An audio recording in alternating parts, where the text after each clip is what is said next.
Good evening, everyone. Welcome to this seminar of the dialogue series of the governance program here at the Institute for the Study of Muslim Civilizations. My name is Melegh. I'm an assistant professor. We are going to have two presentations today on the recent threat to academic freedoms in Turkey and Hungary, and we will try to explore what they mean in terms of governance practices in these both countries. But before leaving the floor to our speakers and before introducing them, I would like to mention very briefly or explain what is the logic or the motivation behind organizing this event. Because as probably some of you know, our governance program here at ASMC is predominantly focusing on Muslim countries.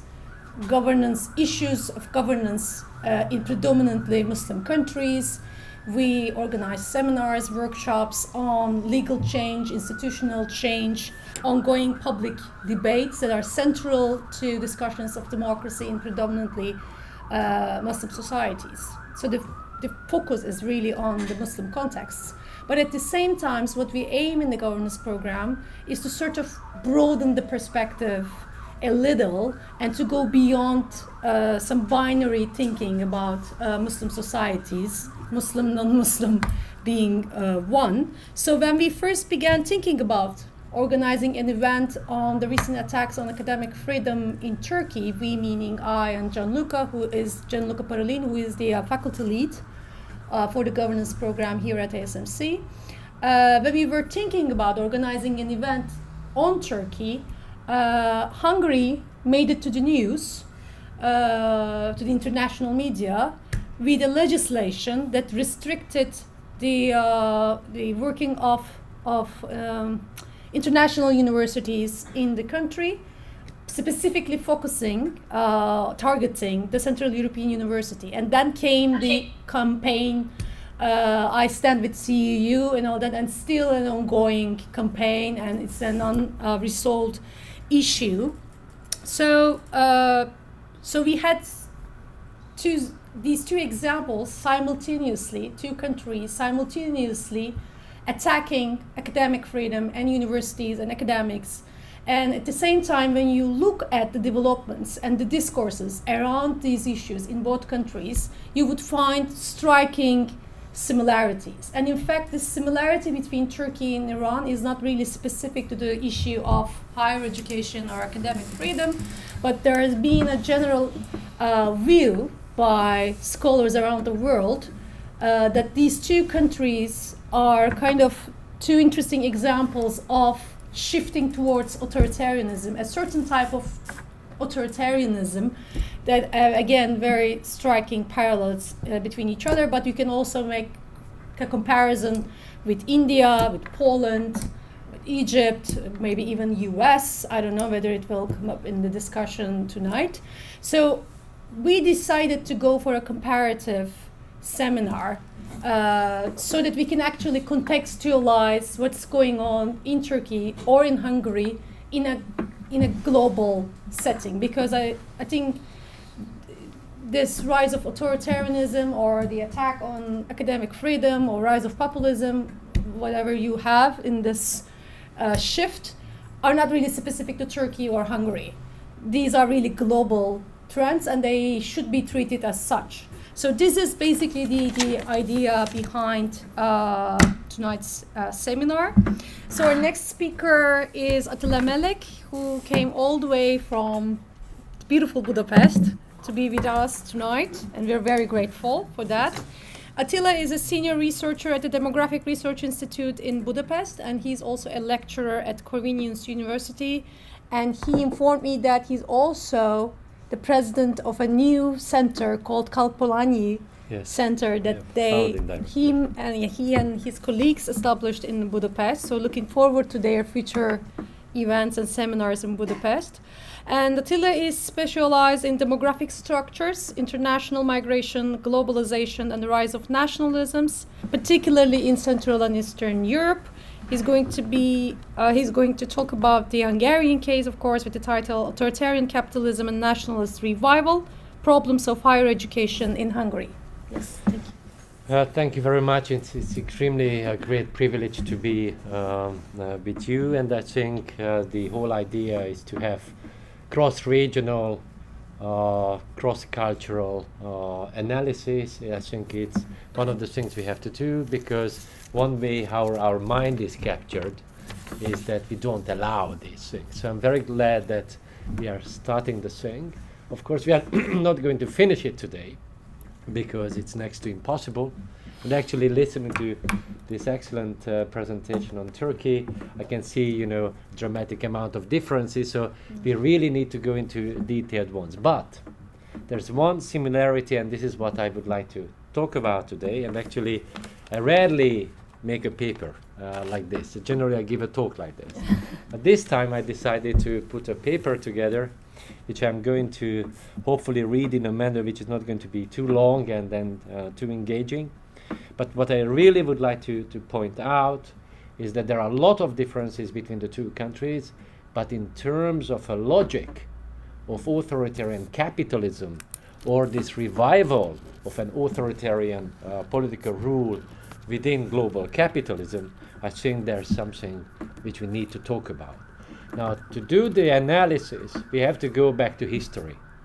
That's one of the biggest problems in the current analysis and ideological debates, is that we don't go back to history sufficiently in order to see how the process has been developing.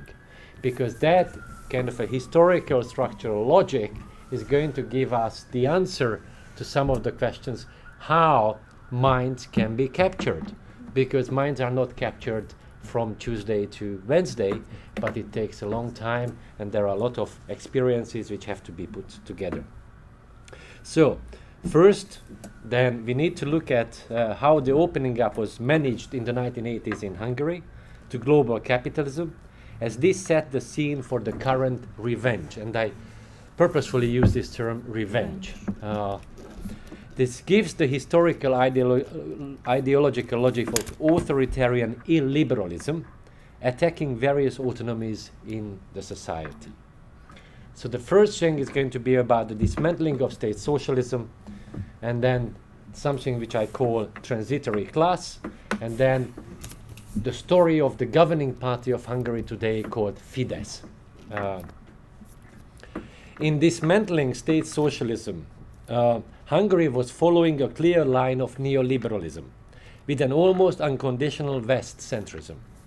In this process, critical intellectuals at that time played a specific role, and actually we can argue that they formed a transitory new class as analyzed by the renowned Hungarian sociologist Ivan Szelényi in the late 1970s and the early 1980s.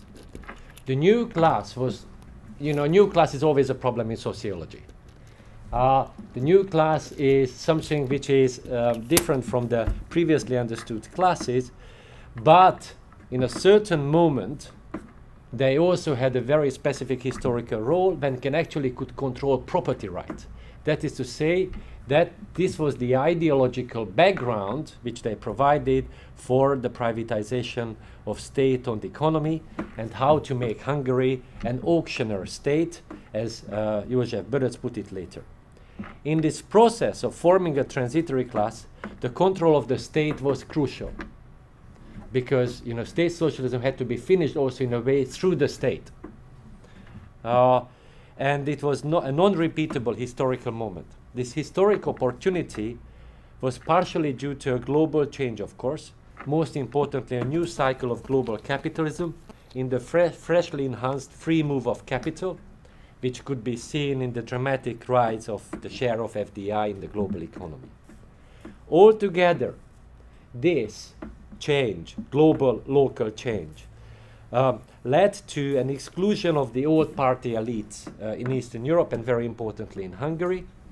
And then it was the moment of creating a pro-Western, anti-communist new class, mainly made out of intellectuals and so-called technocrats sitting in government offices. The pro-socialist discourses at that time could be completely delegitimized, on the basis that the previous regime participated in the crush of various political revolutions and human rights in Eastern Europe in 1956, 1968, 1980, and so on. This new class then redistributed and privatized property together with global capital under the supervision of global organizations and the newly strengthening European Union. In this process, there was an interesting local interplay between emerging nationalist, liberal, and reform-wing political groups who fought over who controls and what part in this privatization process at the expense of each other, and which social and political groups were to be excluded from the process. Very importantly, and this is a very important point which we always miss in the case of Eastern Europe, the previous working class was excluded from the whole process, which suffered tremendously. I just mentioned one thing. 1.5 million jobs were lost during this transition in Hungary. This is a country of 10 million. This is the kind of a scale we are talking about. For this working class, this was the most traumatic experience, which still plays a role in their political behavior. Also, some political groups, like the Young Democrats, namely this governing party of Hungary called Fidesz, led by Orban even at that time, were partially also excluded, or little was distributed according to them. So little was distributed in this kind of a process to them. The Orban-led Fidesz party was actually, during the early 1990s, was actually crushed by the emerging hegemonic elite, and Orban then started in the early 1990s, 1994, 1995, started a strange and long-term maneuver from liberalism to nationalism and now to authoritarian nationalism, as we can see today. The process we need to understand, we also need to understand from a discursive point of view in order to see what is the logic of this authoritarian turn, or what is the logic of this kind of an illiberal revenge on the previous period. So discourse and discursive change during the transition. As argued by many of us, meaning scholars, the ideal of Europe, this kind of a utopia type Europe, or a renewed version of an East-West discourse, was related to a new cycle of globalization, but it was not completely dependent on that. And I argue that this discourse was an important factor in this process of class formation and later in today's anti-Western illiberalism. What do I mean by this East-West discourse? Mainly that Eastern Europe is kind of a lower grade in terms of civilization, development, openness, liberalism, and it needs to be educated in order to get into the quote-unquote normalcy of this new form of global capitalism. As evidenced by massive qualitative analysis around the 1980s, there was a discursive shift from the previous configuration of the competition among alternative modernities, right? So till the 1980s, there was this idea of alternative modernities, namely a modernity of capitalism and the modernity of socialism. Both were super modern, but they were competing with each other. And first, this idea of alternative modernity had to die in order to finish the system. And as we can see very clearly, this alternative modernity was already crushed by the 1980s. And basically, even the elite, I mean the ruling political elite, was not believing in that anymore. And then this happened. This was replaced by a new hierarchical East-West discourse, which explained, which appeared in terms of qualitative geopolitical and geocultural hierarchies. Once I summed up the role of this discourse in the following way, and allow me to read it because I would like to see how it gets together. The role of the East-West discourse and the East-West so-called civilizational slope is to set the terms and rules of global and local positioning, and to formulate cognitive perspectives and maps in which different actors can locate themselves, each other, and they can locate themselves and each other and their own societies in the late modern capitalist world system or modern colonial systems. In other words, the East-West slope is a dominant discourse for the articulation of identities, political programs and the creation of institutions in the struggle for control and or social or political recognition. And this is something very important. This fight for prestige and political and social recognition. It appeared in almost all areas of social and political life: individual careers, family life, institutional frameworks, scholarly works, and major political programs. It created a web of discursive arrangements normalizing our lives in the latest phase of world capitalism. So this discourse was super important, and actually what we can see now is the attack on this discourse, and then with the what we can see is the attempt to reconfigure this discourse in a completely new way, not unrelated to the previous one. I just give as a hint, in order to see the logic, that this pro-Western civilizational slope idea is now being dismantled in a way that some of the countries in Eastern Europe claim that there's no need to educate them in anything. They are already very European. And actually, let's put it in this, in this way. Somebody put it very nicely. Let us be as nasty as the West, in a form of a new nationalism. And now I cut a little bit because I'm afraid that I'm going to. You have 7 minutes. I know that's you see, authoritarian rule, and then you see I'm obeying, right? Okay. Semi-authoritarian. Then, you know, sometimes authoritarian rule is correct, right? Not always. Not always. So, the emergence of this global authoritarian cycle and the new Hungarian regime. Some of the inner contradictions of the neoliberal era have been understood by some political actors, including Mr. Orbán, who definitely aims at becoming a leader of a supranationalistic, passive, pan-European counter-revolution, an ongoing process that has been accelerated by the refugee crisis very much recently.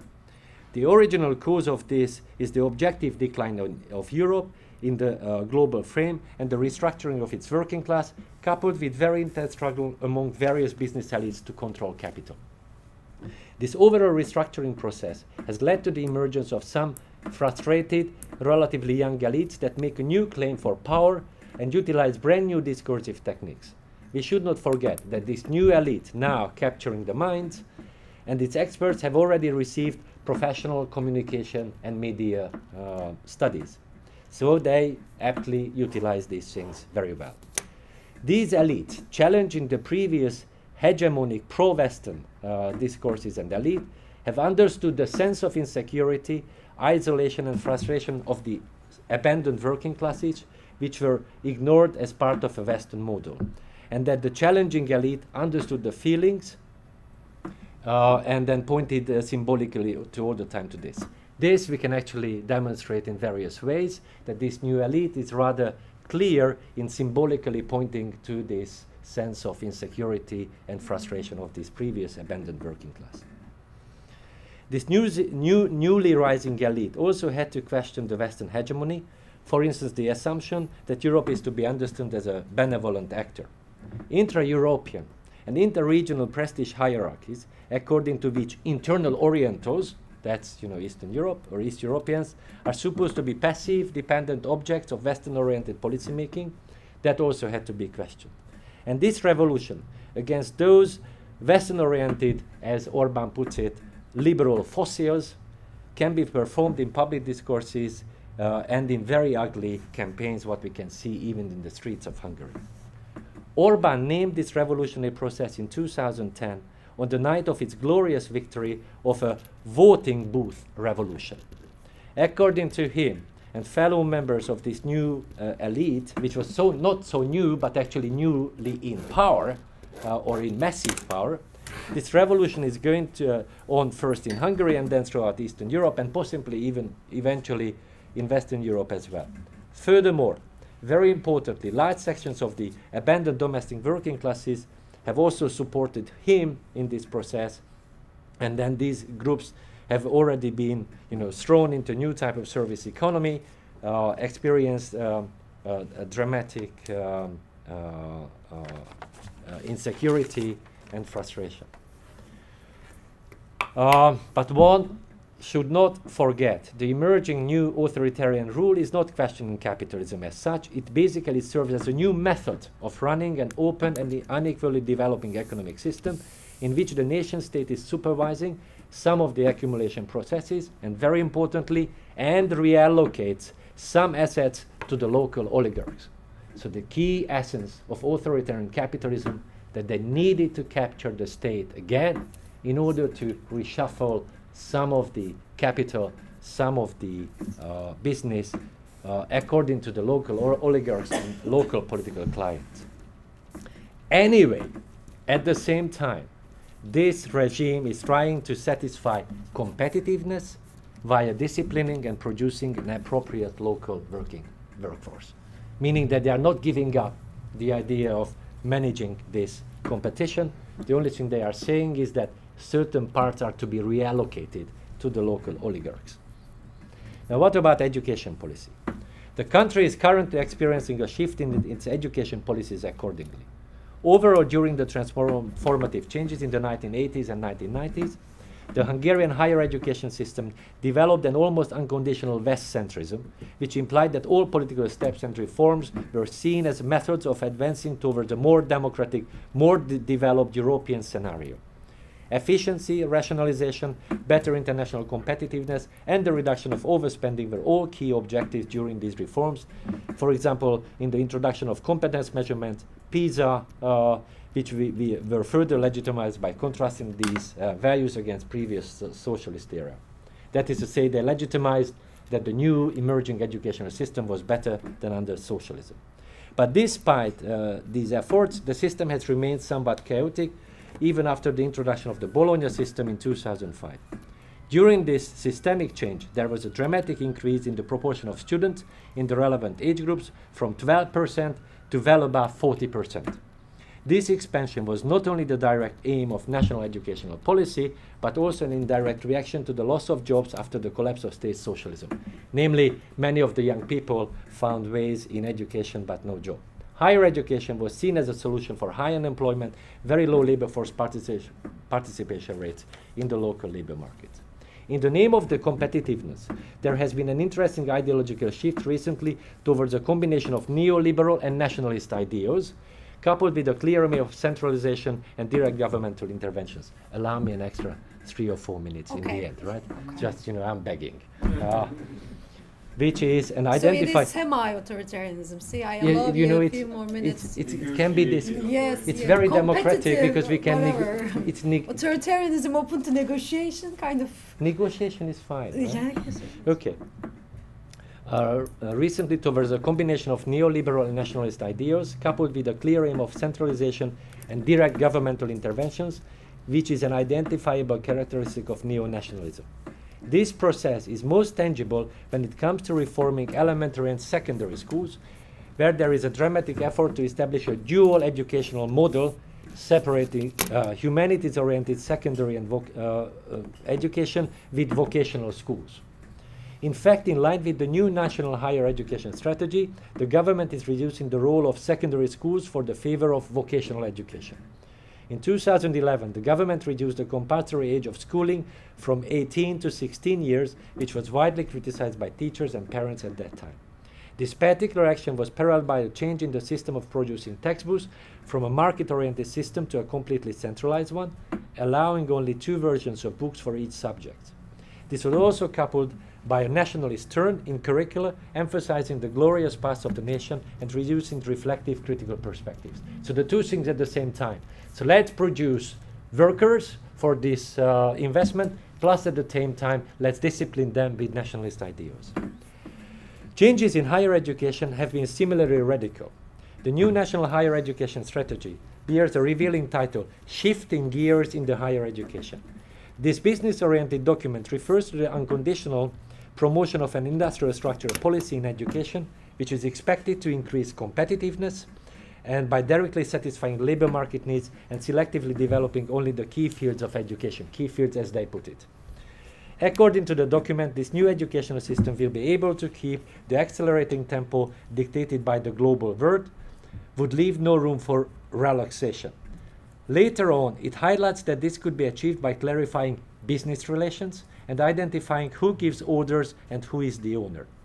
That's the logic.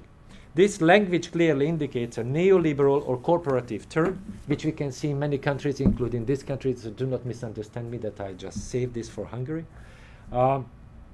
Underlined by the fact that the present strategy makers are from a group of applied, industrially well-embedded natural scientists promoting education of applied and useful knowledge.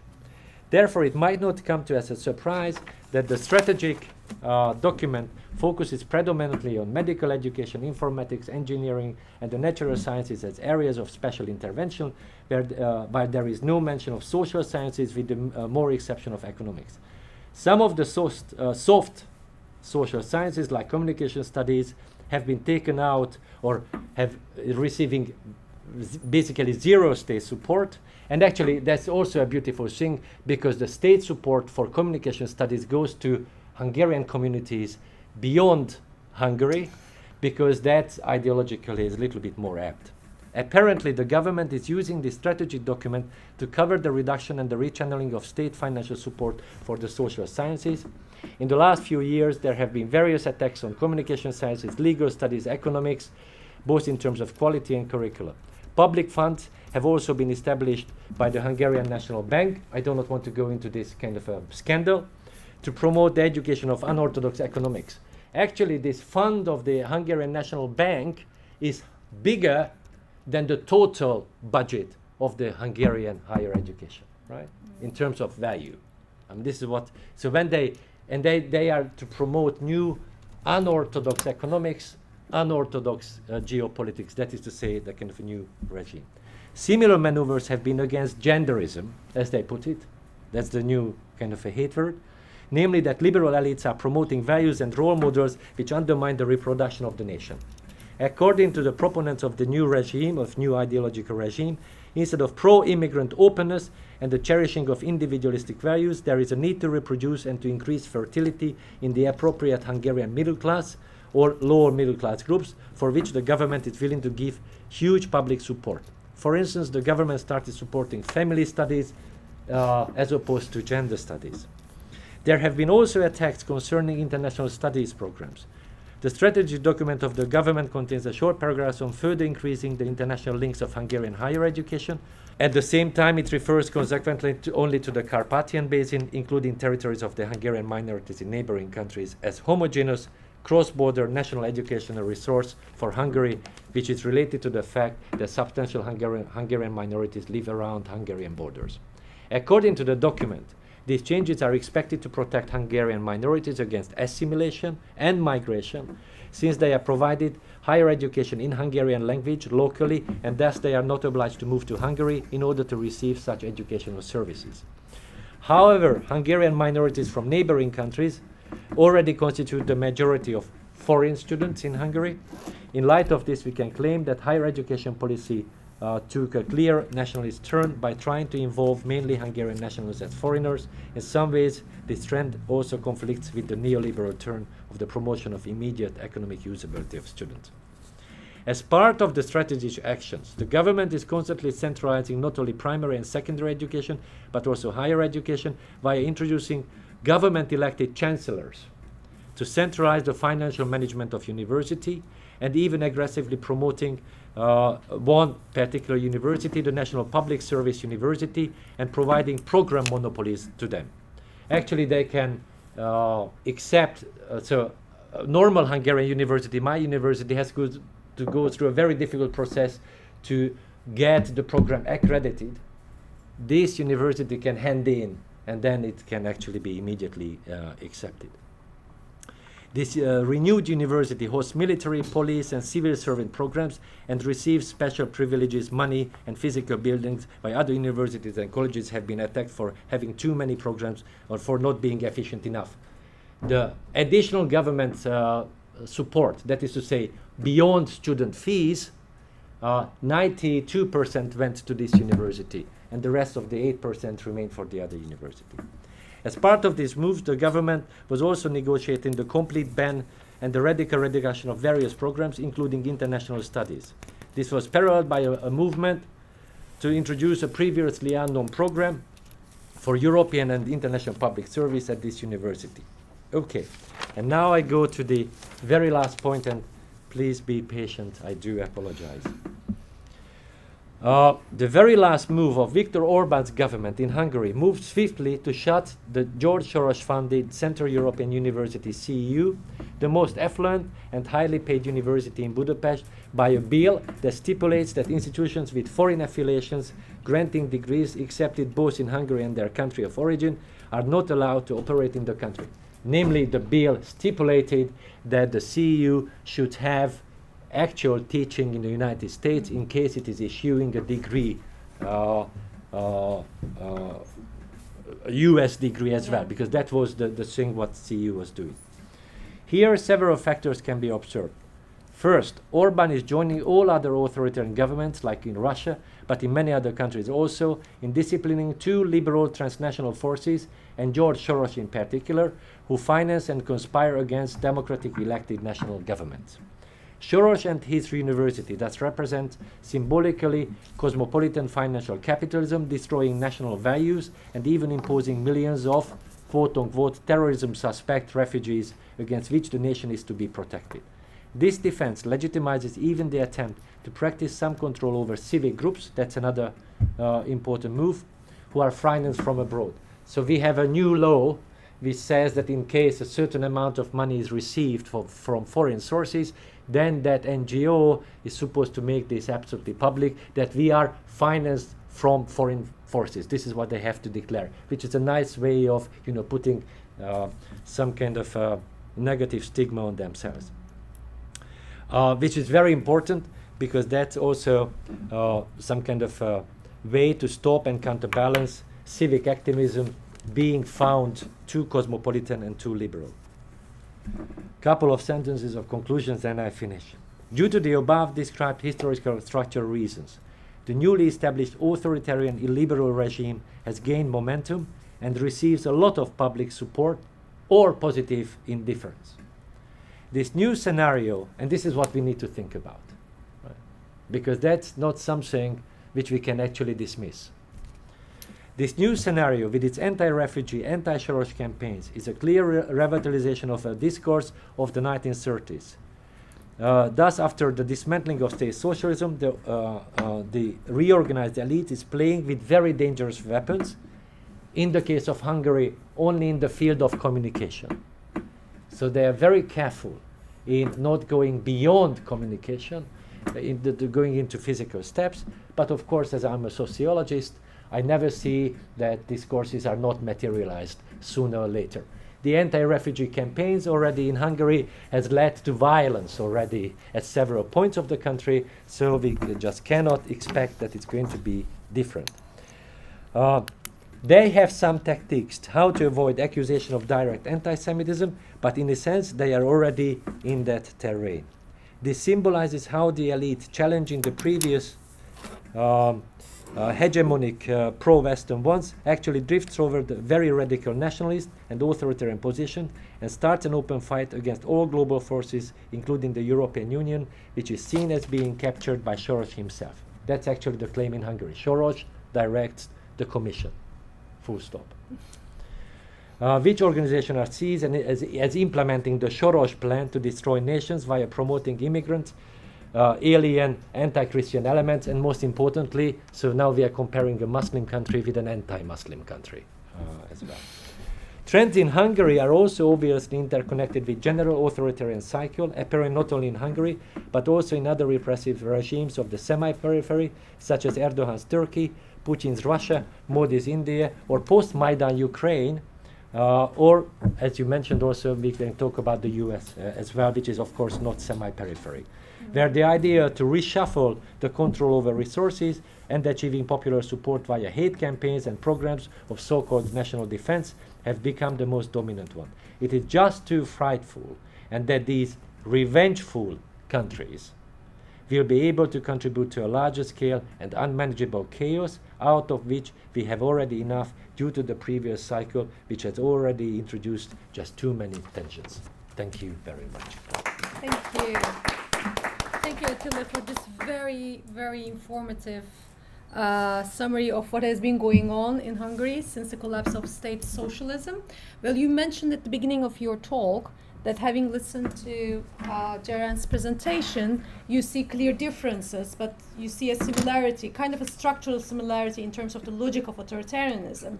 But now I listened to your presentation, there are, I think, more similarities that we can add to the list.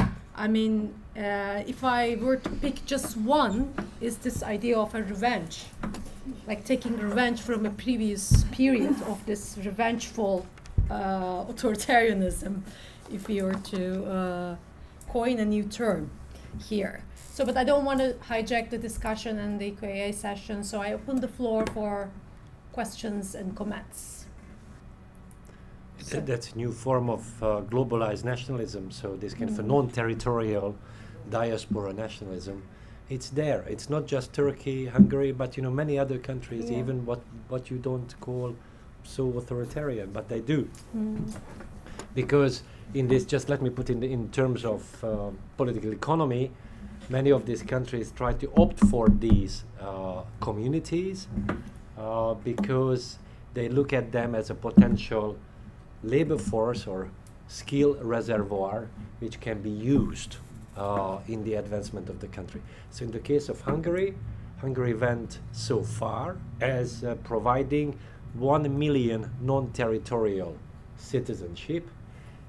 Basically in 2011, they changed the Hungarian naturalization law, and they said that anybody whose ancestor lived on the territory of the Hungarian kingdom and can show some ethnic ties, these people can very nicely and very quickly get citizenship in 2 or 3 months. Already 1 million has been issued, which is a huge number in case we look at that.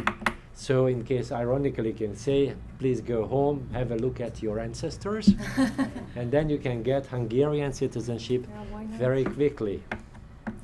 So are they allowed to vote as well? And they are allowed to vote. That's So it's super important. They are also allowed to vote, which means that there is also a political campaign going on, which is once again some kind of thing. But this is happening in Latin America as well. So this kind of a handling of related people, it's there. One thing which we need to say that most of these people about which the Hungarian government decided were actually non-migrants because they were living in their own countries, but as a member of the Hungarian minority, so it should not be mixed up with a kind of a diaspora which really left the territory of the country at one point. But it's super important, as you could see in education as well. So the Hungarian government is investing heavily into their education in various ways, and for instance communication studies. So they would like to get all the communication studies people from these minorities. Gianluca, you had a question?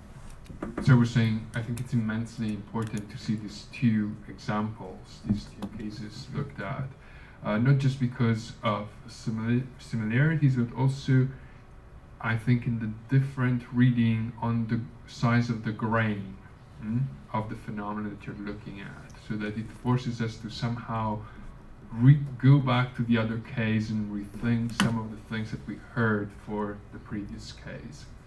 So in that sense, I was wondering if you, Jaren, could, if there is any advantage in looking at the role of class into this dynamic of academic freedom.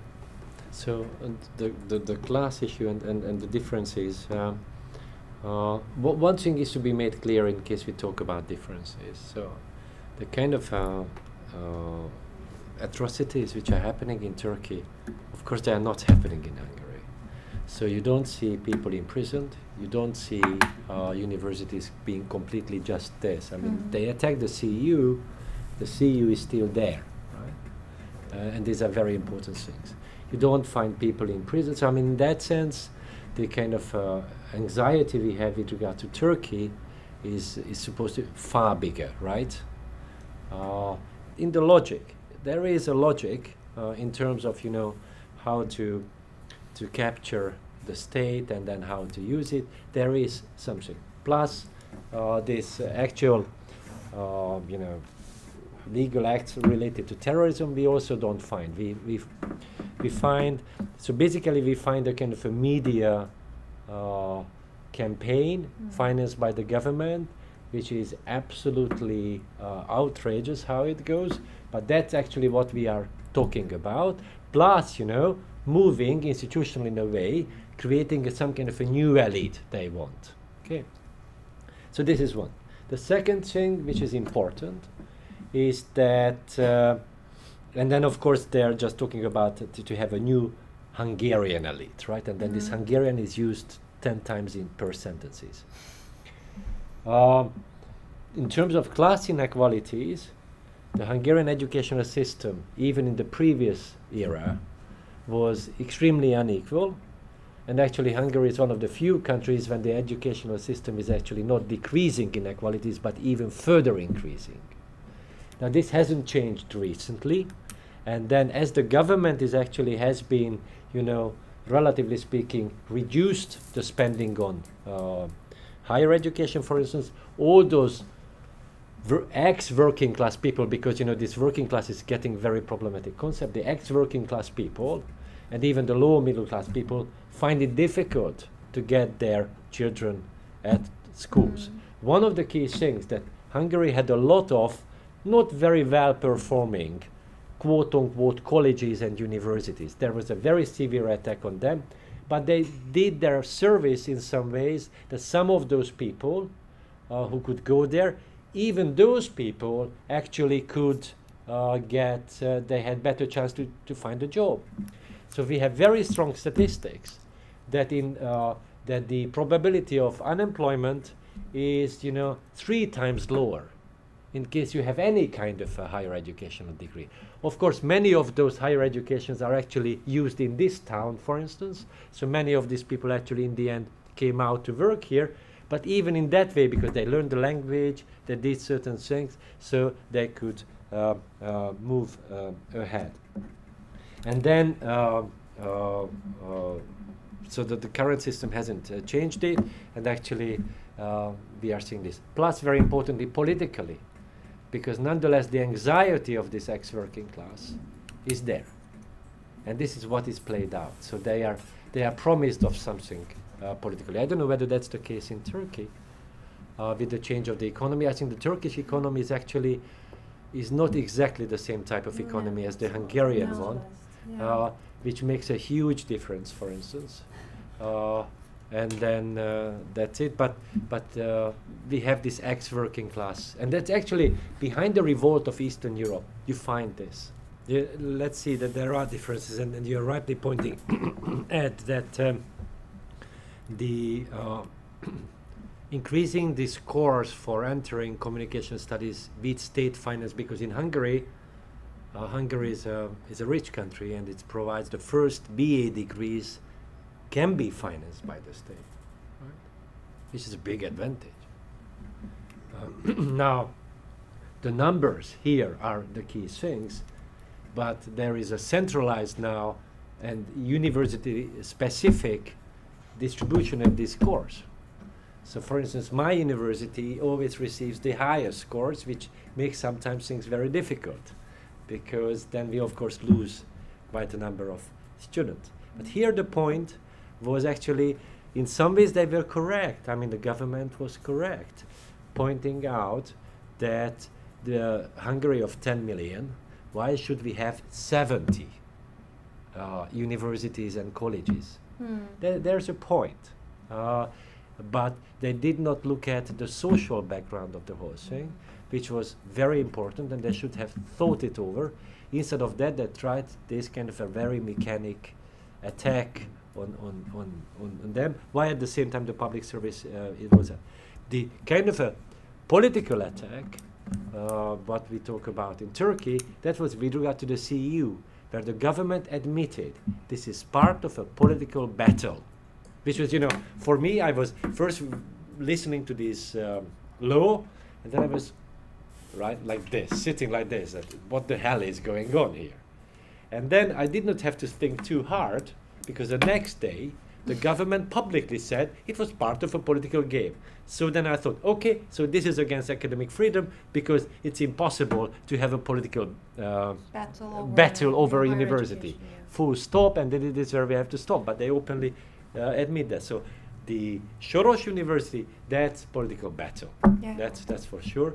That's the similar type. But the other one is a more of a, let's make, Hungary more competitive, spending less but more efficiently. Let's do some, practice-oriented education, not this kind of a social science, blah, blah, what people like me teach, for instance. Okay. And international studies. They wanted to ban international studies. And then we went to the street to say no, and then they withdrew, so they basically, but it's next to impossible to get state funding for international studies in Hungary. So this By is the way, amazing. this anti-Soros thing is also going on in Turkey for a while now. So it's not also, there is also a political battle on that front in Turkey as well. In Hungary, most of universities are public universities. We have just a few. The Central European University is a private university, but it provides only graduate program. It has no undergraduate program. And it has a very peculiar type of a teaching. It's much better funded.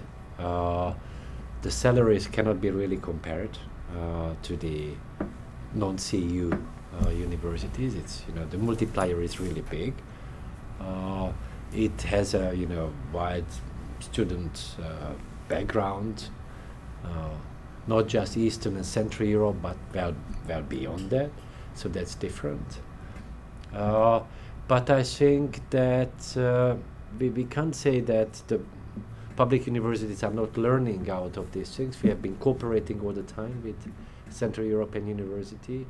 So I have myself participated in various curriculum discussions in which, so that's very useful. So one of the big things that in case we would lose Central European University, that would be very problematic for us, because for instance a lot of students have the strategy that they do the undergraduate program at a major public university like mine, and then they go to an MA program to CEU, and they don't need to migrate. And then a lot of people now are saying that many of these people in the end now, in case CEU is disappearing from Budapest, then they would immediately start somewhere else, and then we would lose quite a number of bright students, which is already a problem, because some of the brightest students from secondary schools are immediately taken to Cambridge, and then to, there is kind of road shows in Hungarian secondary schools when they are collecting the brightest students, and then we are losing them.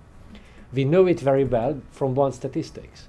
Namely, it's the following. It's very, very funny, because all Hungarian secondary schools report whether their children or their students meet to a Hungarian university. And some of the best secondary schools now lack a lot of people which are here, right? So I just talked to my younger son, and then he said, "Oh, you are there. I mean, my friend is just over there, right?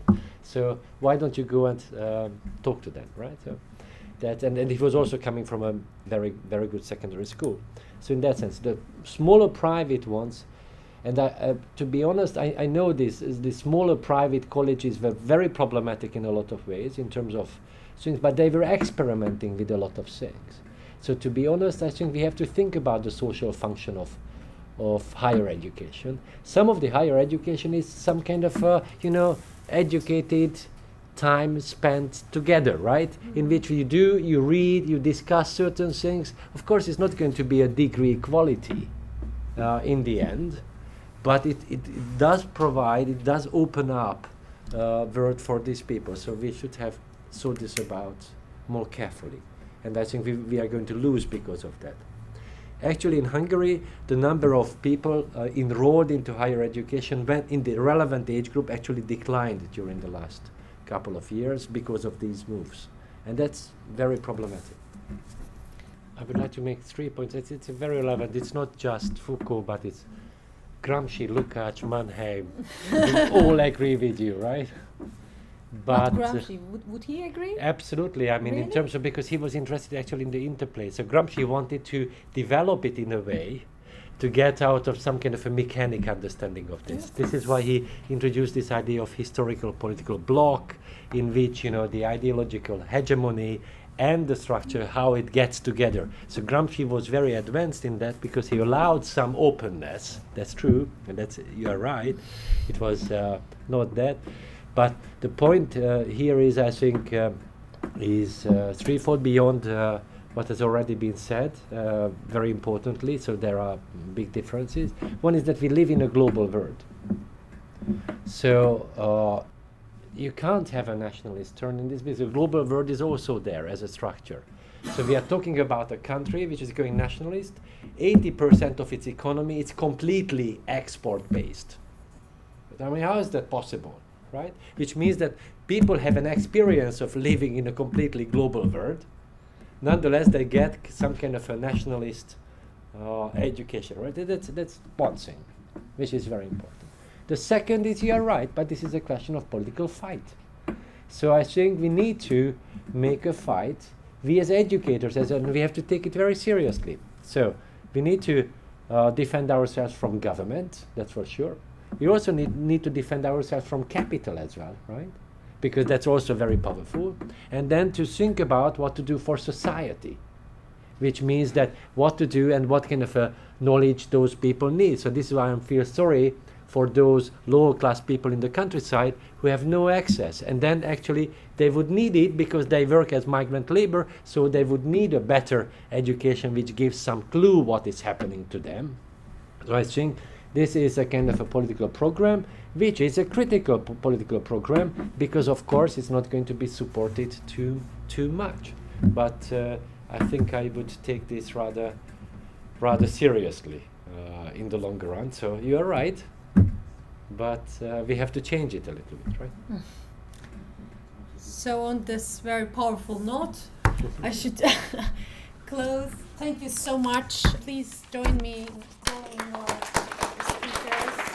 Thank you all for coming and participating in the discussion. Thank you.